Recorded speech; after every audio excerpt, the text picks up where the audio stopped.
আজকের ভিডিওতে আমরা খুব সুন্দর একটা জিনিস শিখব। সেই জিনিসটা হচ্ছে ভেক্টর রাশি চেনার উপায়। কোনগুলো ভেক্টর রাশি আমরা এক দেখাতেই কিভাবে বলবো। দেখো, এটা আমি উদ্ভাসের কোশ্চেন ব্যাংক থেকে নিয়েছি। দেখো, খুব সুন্দর লাগছে আমার কাছে বিষয়টা। দেখো, ভবে সব তরুণেরা ভাসে প্রেমের টানে। আমরা সবাই কি তরুণ। এই বয়সে প্রেম জিনিসটা কি খুবই কমন একটা বিষয়, যার কারণে এমন একটা লাইন দিয়েছে উদ্ভাস যেটা সবাই পড়তে বাধ্য। আর এই জিনিসটা আমাদের এইচএসসি বা অ্যাডমিশান দুইটা ক্ষেত্রেই খুবই ইম্পর্টেন্ট। এখান থেকে বহু কোশ্চেন আসতে দেখা যায়। আমাদের এইচএসসি এক্সামেও যেমন দরকার, অ্যাডমিশানেও তেমন দরকার। আমি সুন্দর করে ভেঙে দেওয়ার চেষ্টা করব। দেখো, ভবে, এই ভতে পড়বো আমরা হচ্ছে ভরবেগ। ভরবেগ। আর এই বেতে আমরা পড়বো শুধু বেগ।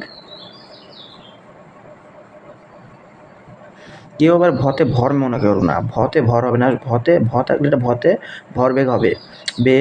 বেতে বেগ। এই শতে আমরা পড়ব সরণ। আর এই বতে আমরা পড়ব বল।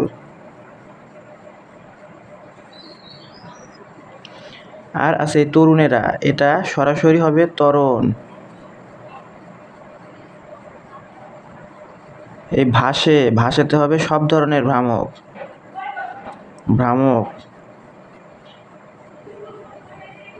যত ভ্রামক আছে সব ধরনের ভ্রামক হবে। তারপরে আছে এই যে দেখো প্রেমের, এটা হবে হচ্ছে কি প্রাবল্য। এটা কি ধরনের প্রাবল্য? যত ধরনের প্রাবল্য আছে সব ধরনের প্রাবল্য। আর অ্যাটলিস্ট টানে, এই টানেতে আমরা পড়বো হচ্ছে টর্ক।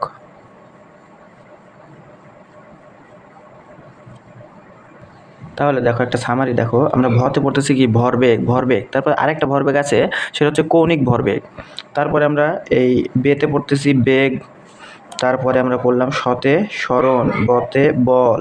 আর এই তরুণেরা, এটাতে হবে ত্বরণ। ভাসেতে হবে ভ্রামক। প্রেমের হবে প্রাবল্য কত ধরনের হয়? সব ধরনের প্রাবল্য। আর আছে হচ্ছে টানে, এটা হবে হচ্ছে টর্ক। ভেক্টর রাশি আরেকটা আছে, সেটা হবে হচ্ছে তড়িৎ ক্ষেত্র। এটা স্পেশাল তড়িৎ ক্ষেত্র। এটা আমি লাল কালি দিয়ে লিখে দিচ্ছি। দেখো, তড়িৎ ক্ষেত্র, এটাও ভেক্টর রাশি।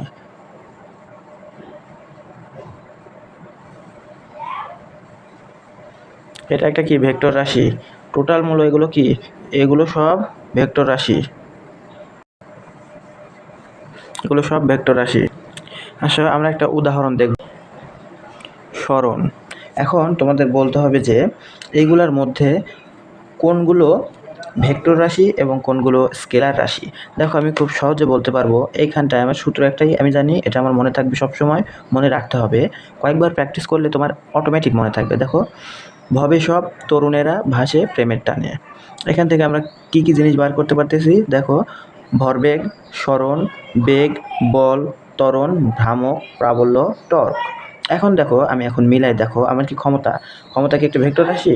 না, ক্ষমতা আমরা পাচ্ছি না ভেক্টর রাশি থেকে। তাহলে ভর পাচ্ছি না। সময় কি পাচ্ছি? সময় পাচ্ছি না। এখানে দেখো তাপমাত্রা না, আমরা তাপমাত্রাও পাচ্ছি না। তাহলে আমরা কি পাচ্ছি? দেখো, এখানে আমরা বেগ দেখো পাচ্ছি, যে বেগ। তার মানে এটা হচ্ছে ভেক্টর রাশি।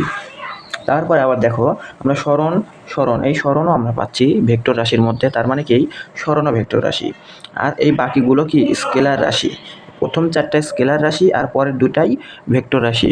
এটা দেখবে এইচএসসি এবং অ্যাডমিশানে প্রচুর পরিমাণে আসে। আমি যে একটা কোশ্চেনটা নিলাম, এটা কিন্তু ভার্সিটির একটা কোশ্চেন। এটা ভার্সিটি এক্সামে চলে আসছে। মানে এই একটা সূত্র মনে রাখবে, তাহলে তোমার আর এক্সট্রা করে স্কেলার রাশি কোনটা সেটা মনে রাখার প্রয়োজন হচ্ছে না। শুধুমাত্র ভেক্টর রাশি জানলেই বলে দিতে পারবো কোনগুলো স্কেলার রাশি। দেখো, এখান থেকে বেগ আর সরণ যদি আমি বাদ দেই, তাহলে বাকিগুলো যে স্কেলার রাশি এটা আমি অনায়াসেই বলতে পারি। আশা করি ভিডিওটা তোমাদের কাজে লাগবে।